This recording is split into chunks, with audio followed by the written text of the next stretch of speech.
Selamat pagi, Assalamualaikum warahmatullahi wabarakatuh. Masih semangat ya. Nah, hari ini kita belajar mengenai struktur organisasi.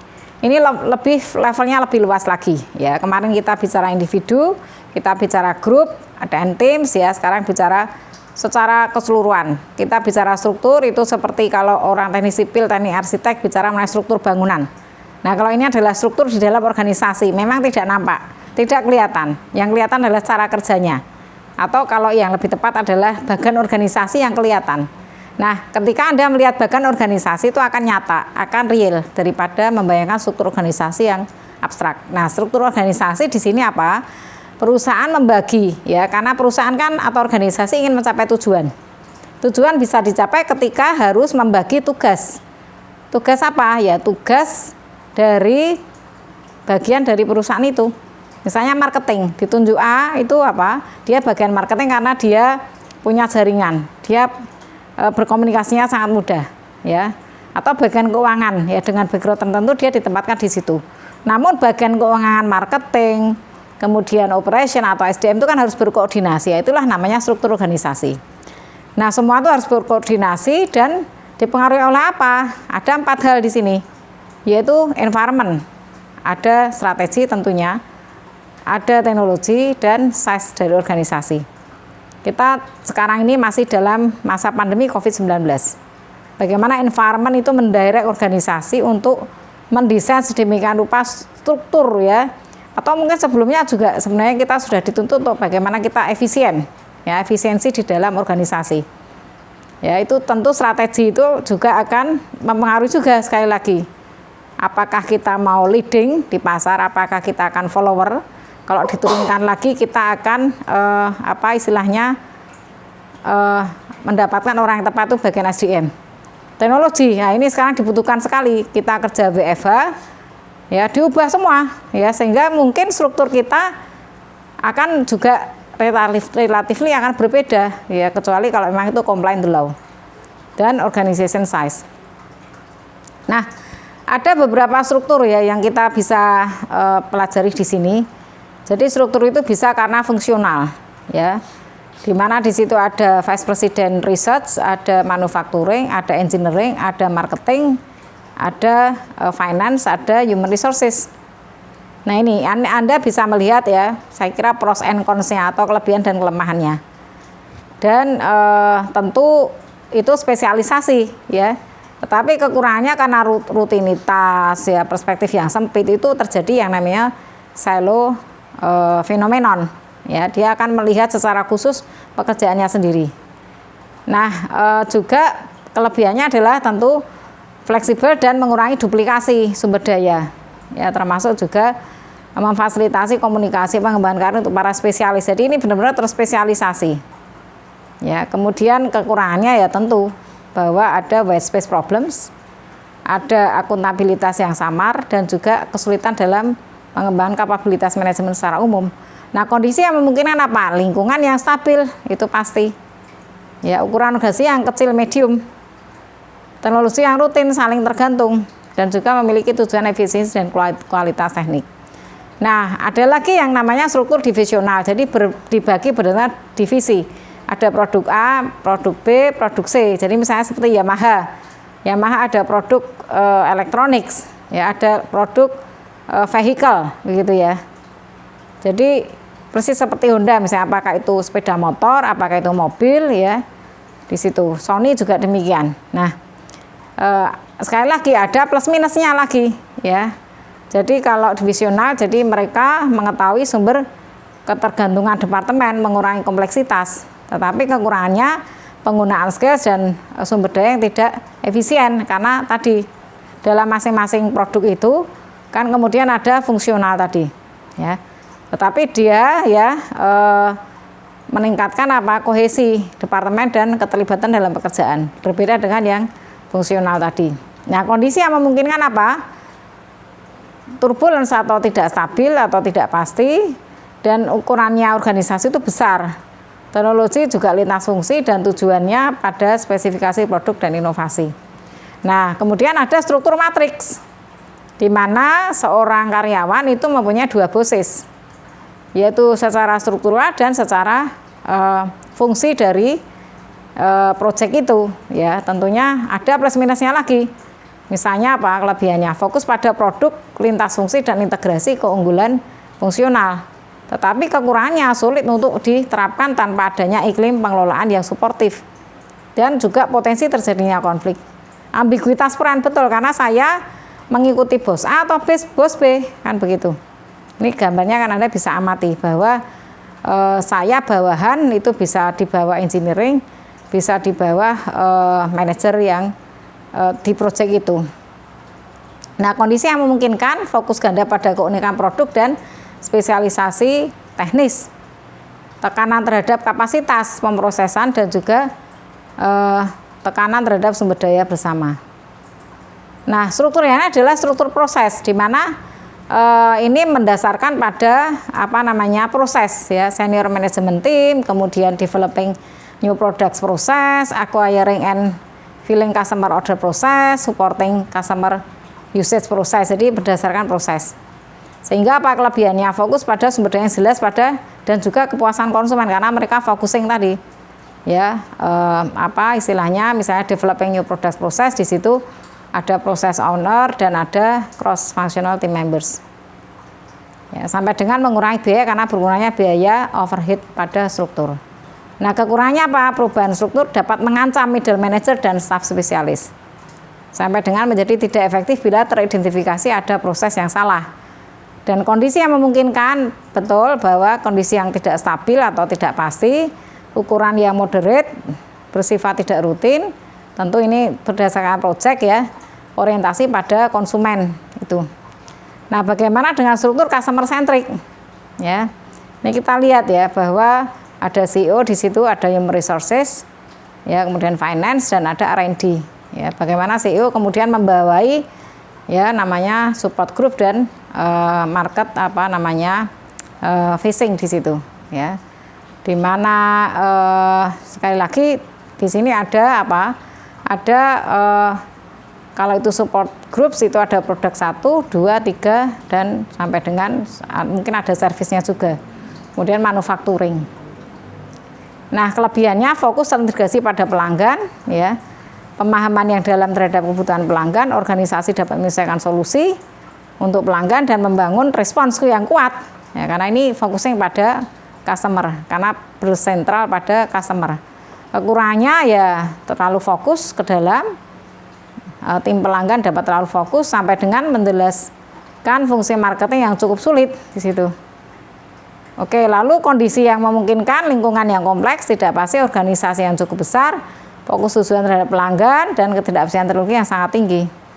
Nah, ada lagi struktur jaringan, itu networking, ya. Jadi Anda lihat ada desainer, ada produser, ada supplier, ada distributor, ya. Lalu ada di situ broker, ya, semacam perantara di situ, broker dari organisasi. Jadi kelebihannya respon yang sangat tinggi dan adaptif, ya, itu kelebihannya. Kemudian menciptakan best of the best, ya, karena kuatnya jaringan tadi, ya. Namun tetap saja di balik itu ada kekurangan, sulit untuk mengelola hubungan lateral antar organisasi, ya, otonom. Sampai dengan dapat memberikan akses kepada mitra terhadap pengetahuan atau teknologi yang eksklusif. Ini kekurangannya. Nah, kondisinya yang pas, lingkungan sangat kompleks, tidak pasti, ya, dan juga seluruh ukuran organisasi, tujuan organisasi adalah spesialisasi dan inovasi. Sekali lagi kalau inovasi itu masuk, karena bahasan kita nanti juga ada kultur, di mana kultur organisasi itu menunjang enggak. Nah, menunjang atau tidak, maka perusahaan atau organisasi harus membuat, ya, struktur sehingga orang menjadi berperilaku seperti itu dan ketidakpastian teknologi yang sangat tinggi. Nah, tadi matriks sudah, ya, sebenarnya, ya. Oke, lalu downsizing. Nah, ini tadi ukuran yang organisasi yang cukup besar tadi itu kan cukup yang cukup besar tadi kan gemuk, ya. Kalau dulu orang mengatakan gemuk is better, ya, big is better, ya. Tapi ternyata seiring dengan perkembangan entah itu persaingan atau dunia yang semakin juga tidak bisa tentunya turbulence, ya, itu bertujuan untuk mengurangi ukuran organisasi. Lalu yang paling mudah adalah SDM yang dipangkas. Dulu pernah terjadi Bank Mandiri yang digabung dengan 4 bank, yaitu Bank Bumi Daya, ya, Bank Bapindo, kemudian Ekspor Impor dan Dagangan Negara. Jadi kalau dulu mau digabung itu namanya Babuidan. Tapi kan nggak lucu, mosok saya nabung di Bank Babuidan, kan nggak mungkin. Jadi dibuatlah nama Mandiri. Lalu terjadi yang namanya downsizing tentu. Ada tahapan-tahapan di sini, ya. Tentunya di sini change management betul, change agentnya siapa, ya. Tentunya pemerintah sekali lagi. Artinya dengan terjadinya krisis moneter saat itu pemerintah dalam tanda petik tekor, ya, defisit, ya, dan kemungkinan dari membiayai 4 bank itu lebih besar biayanya ini. Jadi makanya spesifikasi, komunikasi, kemudian identifikasi mana toh itu kan, ada workforce reduction, organization redesign, systemic change. Lalu aplikasi perubahan, lalu mengidentifikasi siapa yang bertahan dan siapa yang harus keluar. Ya, kita lanjut ya. Kalau tadi adalah bicara mengenai downsizing, ya. Sekarang bicara mengenai re-engineering, ya. Jadi di sini proses pendesainan ulang yang radikal, ya. Ini kalau bicara radikal menjadi lebih sensitif, ya. Dan fundamental dari sebuah proses bisnis, sehingga tujuan apa? Peningkatan kinerja tentunya secara dramatis, ya. Tahap pengaplikasiannya melihat dengan jelas, menilai lingkungan kompetitif dari organisasi, strategi dan tujuan, lalu melakukan identifikasi dan menganalisis, baik itu inti proses bisnis inti, menegaskan sasaran kinerja dan mendesain proses yang baru. Saya kira saat ini memang ya banyak perusahaan atau organisasi yang harus melakukan yang namanya re-engineering, karena kondisi yang sudah tidak bisa ditoleransi lagi dalam arti cash inflow berkurang jauh, ya, kemudian juga bagaimana kita memutus rantai COVID-19 dan seterusnya. Lalu disitulah melakukan yang namanya restrukturisasi. Jadi kita harus paham dulu struktur kita seperti apa, dan kemudian lingkungan, strategi dan size organisasi serta teknologi seperti apa yang kita hadapi. Lalu ya proses bisnisnya lalu namanya apa? Restrukturisasi, ya. Nah, di sini makanya ada high involvement organization. Jadi fitur dari high involvement organization, struktur organisasi yang semakin flat dan semakin lean. Jadi ada job design, ya. Jadi juga karyawan dengan kebijaksanaan tingkat tinggi, variasi tugas dan tanggapan yang dalam arti feedback di sini dapat meningkatkan keterlibatan. Sisi informasi terbuka dan juga sistem karir, ya. Jadi kita lihat bahwa menyediakan jalur untuk peningkatan karir berbeda untuk membantu orang memilih jalur yang sesuai. Jadi ini keterlibatan di sini. Nah, ini adalah tadi yang sudah kita bicarakan, ya, bahwa design features for participation system. Jadi ada organizational structure, ada job design, ada information system, career system seperti apa, lalu adalah seleksi. Nah, ini perlu adanya semacam misalnya organizational structure dan training, ya. Bagaimana flat, lean, kemudian mini enterprise oriented misalnya, ya, atau team base, ya. Mari sudah kita bicarakan participative control council structure. Nah, ini jadi job design, ya. Makanya kalau kita lihat, ya, they all send a message to people in the organization. They say they are important, respected, valued, capable of growing and trusted, and their understanding of an involvement in the total organization is desirable and expected. Nah, bagaimana work design-nya? Ini ada beberapa pendekatan, yaitu engineering approach, ya, disusun oleh Frederick Taylor. Tujuannya apa? Fokusnya apa? Efisiensi jelas, karena Taylor itu seorang insinyur, engineer, ya. Lalu yang kedua memperjelas tugas yang harus dilakukan, pekerjaan yang dilakukan.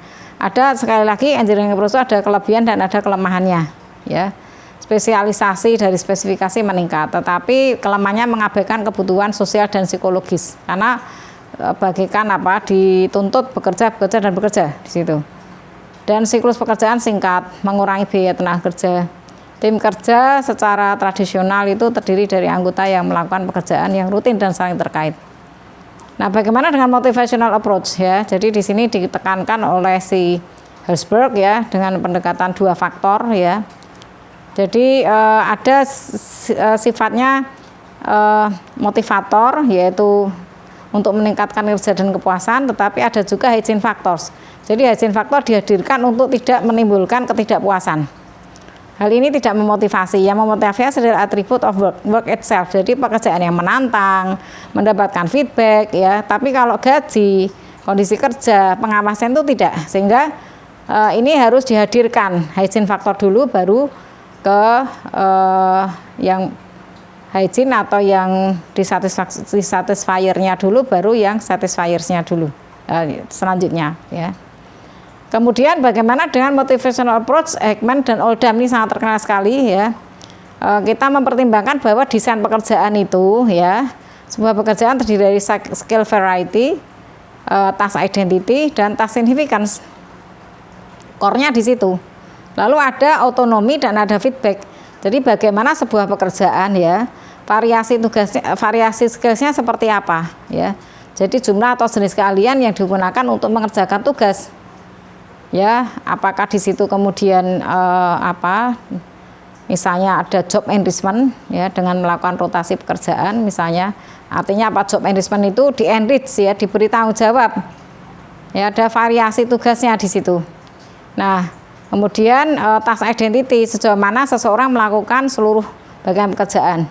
Jadi job enrichment dengan job enrichment ya, ada identitasnya, mengkombinasi peningkatan skill variety dengan task identity. Ya, dan juga task significance. Task significance adalah dampak yang ditimbulkan. Jadi seperti saya punya signifikansi enggak terhadap tugas, misalnya sampai meluluskan mahasiswa dari program master degree misalnya, itu kan ada signifikansinya. Nah, core job dimensions ya, lalu ada critical psychological stage ya.